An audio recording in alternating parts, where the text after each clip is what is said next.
Hi, இன்றைக்கி ஒரு டிஃப்ரெண்ட்டான காம்பினேஷன் பார்க்கலாமா? எப்பவும் பொங்கலுக்கு நம்ம தேங்காய் சட்னி, சாம்பார் இப்படி தானே தொட்டு சாப்பிடுவோம்.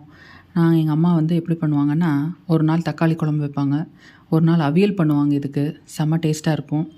இங்கே நாங்கள் இருக்க ஊரில் பார்த்திங்கன்னா பொங்கலோட நல்ல புளிக்குழம்பு, நம்ம அரைச்சி இல்லாமல் சாதாரணமாக வைப்போம் இல்லையா புளிக்குழம்பு, அதை வச்சு தருவாங்க. அதுவும் ஒரு மாதிரி டேஸ்ட்டாக தான் இருக்கும். இப்போ நான் இங்கே என்ன எடுத்திருக்கேன்னா, குதிரைவாளி ஒரு பங்கு, அரை பங்கு பாசிப்பருப்பு எடுத்து வேக விட்டுட்டு, நான் யூஸ்வலாக மிளகை தனித்தனியாக போட மாட்டேன்.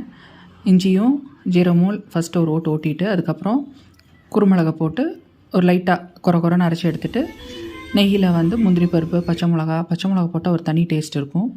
கருவேப்பிலை இதெல்லாம் போட்டு நம்ம அரைச்சதையும் லைட்டாக போட்டு கலக்கி இதில் கொட்டி ஒரு விசில் வந்தாலே போதும், டக்குன்னு ரெடி ஆகிடும். இந்த குதிரைவாளி அரிசியை நான் முதலே ஒரு நைட் ஃபுல்லாக ஊற வச்சுருவேன். இதுக்கு என்னென்ன காயெல்லாம் இருக்கோ அதெல்லாம் குக்கரில் வச்சு ஒரே ஒரு விசில் விட்டு இறக்கிட்டேன்.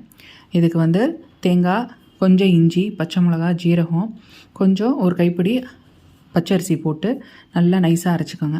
இதை குயிக்காக பண்ணுறதுக்கு அது ஒரு பக்கம் வெந்து வந்துருச்சு. இந்த பக்கம் அரைச்சதை மட்டும் லைட்டாக கொதிக்க விட்டு தேங்காய் எண்ணெயில் கருவேப்பிலை, கடுகு தாளித்து இதில் கொட்டிட்டா அவியல் ரெடி. இந்த பக்கம் பொங்கலும் ரெடி ஆகிடும். பொங்கலுக்கு இந்த அவியல் வச்சு காலையில் சாப்பிட்டு பார்த்தா தேவாமிர்தமாக இருக்கும். என்னென்ன காய் இருக்கோ எல்லா காயும் நீங்கள் போடலாம், ரொம்ப டேஸ்ட்டாக இருக்கும். இதுக்கு மேலே லைட்டாக நம்ம நெய் விட்டு சாப்பிட்லாம். எப்படி இருக்குன்னு பண்ணி பார்த்துட்டு சொல்லுங்கள். பாய்.